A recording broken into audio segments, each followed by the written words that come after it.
Welcome to a deep dive. Today, we're exploring something really unique. Forget the usual sources. Yeah, this is definitely different. We've got excerpts from something called A Cosmic Welcome, the dragon's perspective on human struggle. Right. So the idea is we're getting insights on, well, on us, on human life, but from a dragon, a being named Zoran. Exactly. Someone claiming to have watched humanity for, eons. It's a fascinating premise. It really is. It forces a completely different viewpoint right out of the gate. So our mission here is to sort of unpack the core ideas. What does this cosmic perspective say about something so human, struggle? What does this timeless being actually see when looking at our daily difficulties? What can we possibly learn? It's about trying to see ourselves through this incredibly different, maybe slightly unnerving lens. Definitely. Let's dig in. Okay, so the source introduces Zoran, identifies as a dragon. And his viewpoint is described as literally high above just watching humanity unfold. Like watching a play. Kind of, yeah.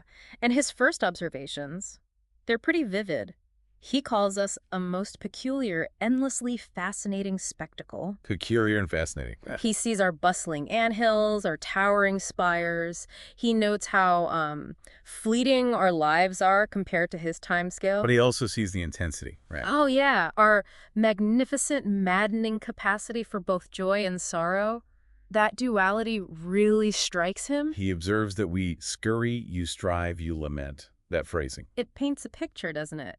Building empires of dust, weeping over spilled milk. It sounds a bit detached, like bemused. I think that's fair, a sort of ancient curiosity. He acknowledges the complexity, the effort, but maybe questions the ultimate significance from, his vast perspective. Makes sense. So then he zooms in on this word we use, struggle. He calls it a grand word, something we give huge importance to. But then he challenges it. Immediately. Okay. He asks, okay, from a cosmic view, what is struggle, really? Is it this massive mountain you think you have to climb? Or is it, and I love this image, merely the pebble in your boot that you haven't bothered to shake out? Wow. Okay. That hits hard. Doesn't it? And he suggests that often from where he's sitting, it looks a lot more like the pebble. Just a pebble. But we make it huge. Magnified, he says, by the peculiar lens of human perception. We turn the pebble into a mountain in our minds. So it's about our viewpoint. Largely, yeah. He connects it to these cosmic constants he's seen forever, change, and this dance of opposing forces. Of light and shadow. Exactly. Light needs shadow, silence needs noise. They aren't good or bad, they just are. They create the conditions for everything. And struggle fits into that. He suggests that growth itself, whether it's a star forming or, a person learning something, often requires a good, hearty struggle. So it's not a bug, it's a feature. Kind of, yeah. A necessary part of the process of existence, not some weird interruption. Okay, but we humans, when we hit problems, pain, discomfort, our instinct is usually recoil, right? Label it bad. Instantly. We judge the experience itself. But Zoran sees something else. He says he sees the intricate weaving of the cosmos. He doesn't see struggle as this negative thing breaking the pattern. He sees it as the pattern. Or at least part of the tension that creates things, like the pressure making a diamond, the resistance a wing needs to fly. The oyster and the pearl analogy, too. Right. That tension, that resistance, it's what allows creation or transformation. So the key takeaway, that sort of nugget here, is that struggles aren't punishments. No. He calls them invitations. Invitations. Okay, unpack that. Invitations to what? Invitations to expand your understanding, maybe learn something critical, and perhaps most importantly, to discover hidden strengths. Strengths you didn't know you had until you were, tested. Exactly, until the invitation arrived, you might say. This brings us back to the pebble in the mountain thing. Yeah, he observes humans fret over pebbles while I've seen mountains crumble. It's a gentle reminder, maybe. A reminder that scale matters. And perspective. He says, a pebble can feel like a mountain if your eyes are fixed too close.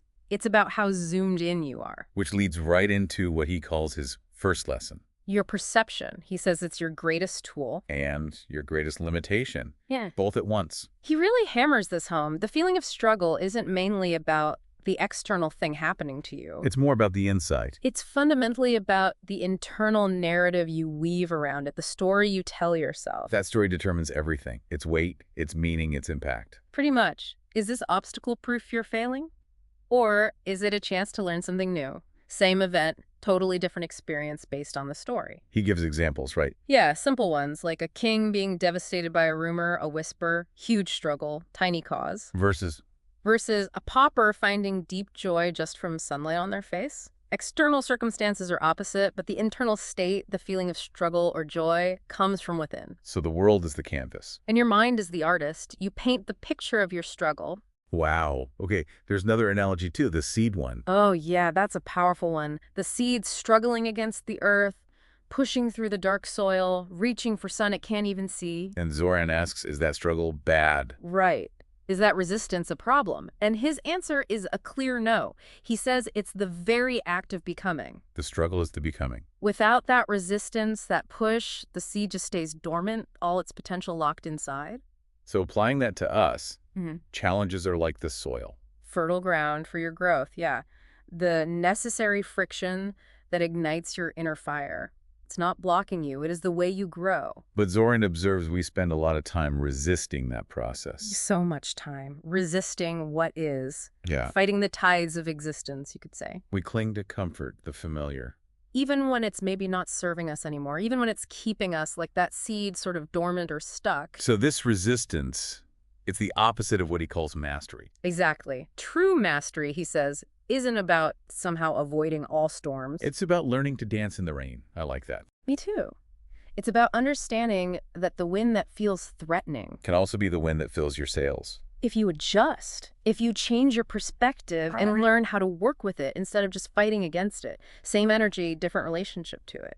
And digging deeper, Zoran says the universe doesn't send obstacles to punish us. No, not at all. He says they appear to perfect you.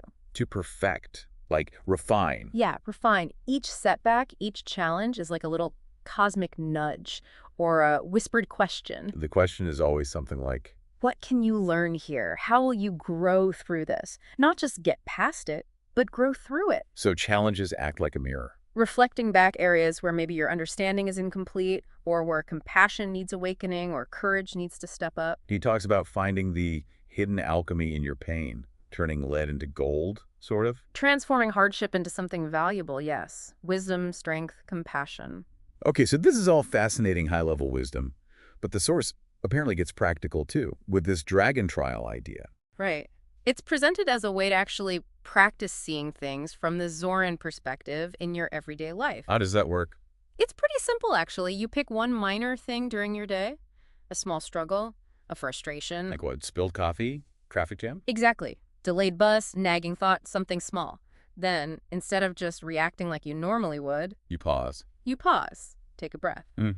and you try to imagine Zoran, the ancient dragon, watching this specific moment from way up high. Okay, and then? You ask yourself the questions he suggests.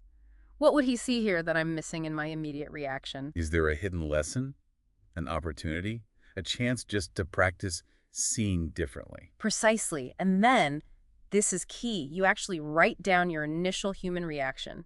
You know, Art, I spilled the coffee, this is terrible. And then you write down Zoran's imagined observation. Yeah, and you compare them. How do they differ? What shifts when you try to adopt that wider, more timeless view, even for a moment? And the point isn't to pretend you're not annoyed about the coffee. No, the source is clear on that. It's not about denying your feelings. It's about expanding the lens through which you view the feeling and the event, adding another layer of perspective. Got it. So we've really taken a deep dive here into this very unique source on human struggle, guided by this supposed dragon, Zoran. We've touched on struggle as maybe an invitation, not a punishment, the power of our perception, our narrative.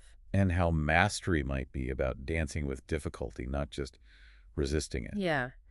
For me, what really stands out is that idea that the significance of our problems, whether they feel like a pebble or a mountain. Comes from the story we tell ourselves about them. Exactly. It puts a certain kind of agency back in your hands, doesn't it? Even when the external situation feels totally out of control. The internal meaning, the story, that's where you have some influence. Mm-hmm.